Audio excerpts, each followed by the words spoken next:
White হাউসে আয়োজিত একটি স্পোর্টস ইভেন্টে ড্রোন এবং স্নাইপার হামলার ষড়যন্ত্র নস্যাৎ করার দাবি করেছে যুক্তরাষ্ট্রের কেন্দ্রীয় গোয়েন্দা সংস্থা এফবিআই। বিস্ফোরক বোঝাই ড্রোন দিয়ে হামলার পরিকল্পনা করছিল একদল উগ্রপন্থী, তবে তাদের পরিচয় প্রকাশ করা হয়নি। এদিকে ডেলাওয়ার অঙ্গরাজ্যের একটি হাসপাতালে বন্দুকধারীর হামলায় একজন নিহত এবং একজন আহত হয়েছেন।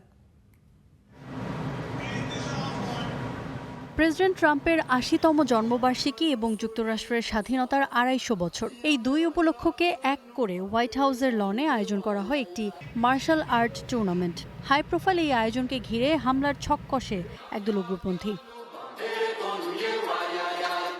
যুক্তরাষ্ট্রের কেন্দ্রীয় গোয়েন্দা সংস্থা এফবিআই এর নথি বলছে, হামলাকারীদের পরিকল্পনা ছিল বিস্ফোরক বোঝাই ড্রোন দিয়ে অনুষ্ঠানস্থলে হামলা চালানো।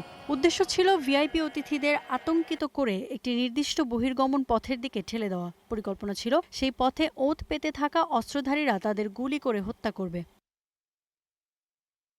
কিন্তু পরিকল্পনাটি ফাঁস হলে ৫ জনকে গ্রেফতার করা হয়। শনাক্ত করা হয় ঘটনার সাথে জড়িত আরও ২৩ জনকে।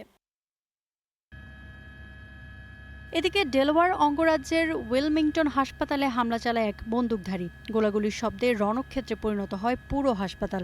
জরুরি বিভাগে আকস্মিক এমন হামলায় আতঙ্কিত হয়ে পড়েন রোগী ও চিকিৎসকরা। পুলিশ ঘটনাস্থলে পৌঁছে দুজন গুলিবিদ্ধ ভুক্তভোগীকে উদ্ধার করে। দুর্ভাগ্যবশত তাদের একজন চিকিৎসারত অবস্থায় মারা গেছে। সন্দেহভাজন হামলাকারী এখনও পলাতক। আমরা তার পরিচয় নিশ্চিত করতে এবং তাকে গ্রেপ্তার করতে সক্রিয়ভাবে কাজ করছি।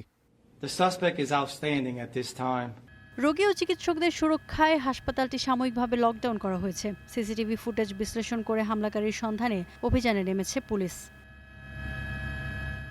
Iffat Ira, star news.